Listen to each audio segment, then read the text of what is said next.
नमो भगवते वासुदेवाय। नमस्कार प्रिय भक्तों, कथा को शुरू करने से पूर्व कृपया हमारे चैनल को सब्सक्राइब करें, शेयर पे लाइक करें और कमेंट में अवश्य लिखें ओम नमो भगवते वासुदेवाय। मार्गशीर्ष मास महात्म्य में अध्याय 4। जिसका शरीर सदैव नारायण के आयुधों से चिन्हित रहता है, उस मनुष्य को यमराज क्या हानि पहुंचा सकते हैं, भले ही उसने करोड़ों पाप किए हों। यदि प्रतिदिन दाहिनी भुजा पर शंख का चिन्ह अंकित किया जाए तो उसे वह फल प्राप्त होता है जो करोड़ों जन्मों में शंखोद्धार तीर्थ में निवास करने वाले को प्राप्त होता है।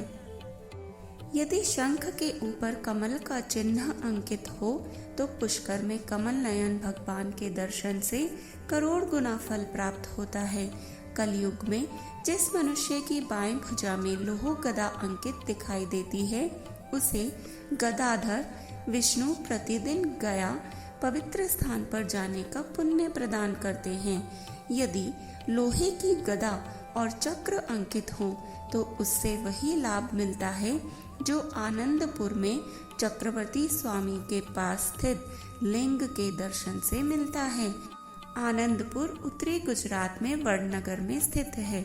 यदि किसी के शरीर पर गोपी चंदन मिट्टी से मेरे शस्त्र अंकित हो जाएं, तो वह प्रयाग आदि तीर्थों में जाकर क्या करेगा।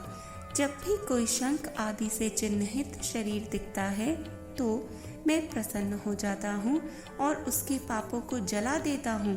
यदि किसी के शरीर पर शंख, चक्र, लोह, गदा और कमल के निशान दिन रात मौजूद रहते हैं तो वह मेरे ही समान है। कलयुग में यदि कोई नारायण के अस्त्रों से अपने को अंकित कर ले और फिर कोई पुण्य कर्म करे तो वह मेरु के समान हो जाता है, इसमें कोई संदेह नहीं है। हे पुत्र, यदि कोई व्यक्ति शंख से चिन्हित हो और वह श्राद्ध करता है तो पितरों को दिया गया तर्पण अक्षय फल देता है। यदि श्राद्ध विधि में कमी भी हो तो भी वह पूर्ण और संपूर्ण हो जाता है। जैसे वायु के जोर से चलने पर अग्नि लकड़ी को जला देती है, उसी प्रकार मेरे शस्त्र पापों को देखकर उन्हें जला देते हैं।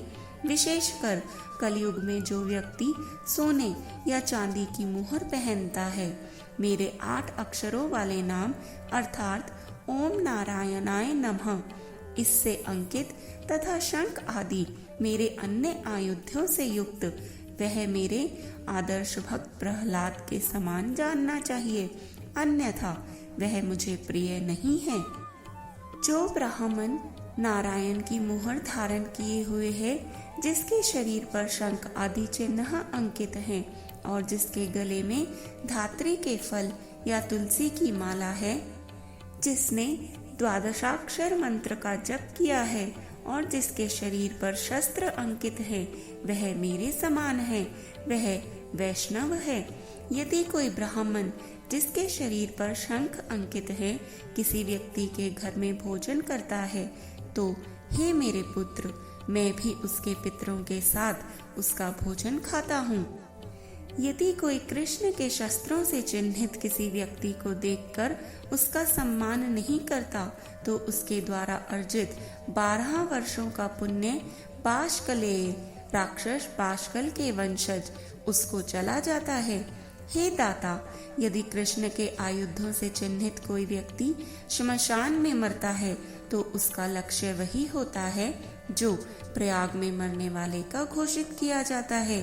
कलयुग में यदि किसी का शरीर सदैव मेरे आयुधों से अलंकृत रहता है तो वासव सहित सभी देवता उसकी शरण लेते हैं। यदि कोई मनुष्य मेरे शस्त्रों से सुसज्जित होकर मेरी पूजा करता है तो मैं उसके हजारों अपराध को सदैव दूर कर देता हूँ। और यदि कोई व्यक्ति मेरे शस्त्रों से अंकित लकड़ी की मुहर बनाकर अपने शरीर पर उसका चिन्ह बना ले तो उसके समान कोई दूसरा वैष्णव नहीं है। यदि किसी मनुष्य के हाथ में अष्टाक्षर नाम मंत्र से अंकित धातु की मुहर हो तथा उस पर शंख, कमल आदि की छाप हो तो वह सुर और असुरों द्वारा पूजित होता है। नारायण की मुद्रा को प्रहलाद ने अपने हाथ में धारण किया था और इसे विभीषण, बलि, ध्रुव, शुक, मंधात्री, अम्बरीश तथा मार्कंडे आदि ब्राह्मणों ने भी धारण किया था। हे देव, उन्होंने अपने शरीर पर शंख आदि अस्त्र अंकित करके मुझे प्रसन्न किया है और उन्हें महान मनोवांछित फल की प्राप्ति हुई है। मैं उस मनुष्य के शरीर में रहता हूँ जो गोपी चंदन मिट्टी से अंकित है और जिसमें शंख, चक्र, कमल आदि अंकित हैं। बुद्धिमान भक्त को सोने, चांदी, तांबे, बेल धातु या लोहे से बना एक चक्र खरीदना चाहिए और उसे पहनना चाहिए। इसमें 12 तिल्लियां और 6 कोण होने चाहिए। इसे 3 तहों से अलंकृत किया जाना चाहिए। चतुर भक्त को सुदर्शन चक्र को इस तरह से बनाना चाहिए। शंख, चक्र और लोहे की गदा को हमेशा पवित्र धागे की तरह पहनना चाहिए, खासकर ब्राह्मणों द्वारा और उससे भी ज्यादा वैष्णवों द्वारा। जैसा जनेऊ या शिखा है वैसा ही छापों सहित चक्र भी है। चक्र और छापों से रहित ब्राह्मण का सब कार्य व्यर्थ है। वेदों में हमेशा कहा गया है कि मेरा चक्र जिस शरीर पर अंकित है वह पवित्र है। जिस व्यक्ति पर चक्र अंकित है उसे हव्य और काव्य अर्पित करना चाहिए। मेरे चक्र से अंकित कवच को देवता या दानव तोड़ या छेद नहीं सकते। वह सभी जीवित प्राणियों, शत्रुओं और राक्षसों के लिए भी अदृश्य है। यदि किसी के शरीर पर मेरा चक्र अंकित कवच या ताबीज विद्यमान हो तो उसके साथ या उसके घर, पुत्र आदि के साथ कोई अशुभ घटना नहीं घटेगी।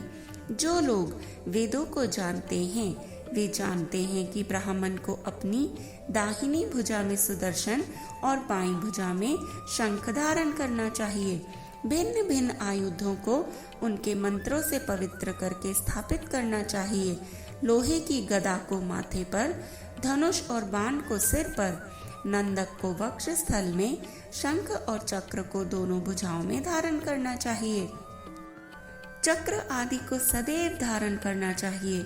इन्हें धारण करने के बाद श्रेष्ठ ब्राह्मण इस प्रकार कहे कि मेरे जो पुत्र, मित्र, स्त्री आदि हैं वे सब मेरे शरीर सहित भगवान विष्णु को समर्पित हैं। तत्पश्चात उसे अपना संपूर्ण जीवन अपने जाति और वर्ण के कर्तव्यों का पालन करते हुए निष्कपट भाव से व्यतीत करना चाहिए। मेरी अनन्य भक्ति से उसे सदैव अपनी इच्छित वस्तुएं अवश्य प्राप्त होंगी।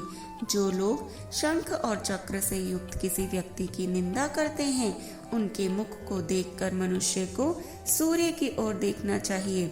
साथ ही उसे श्री कृष्ण का नाम भी लेना चाहिए, अन्यथा वह पवित्र नहीं होता।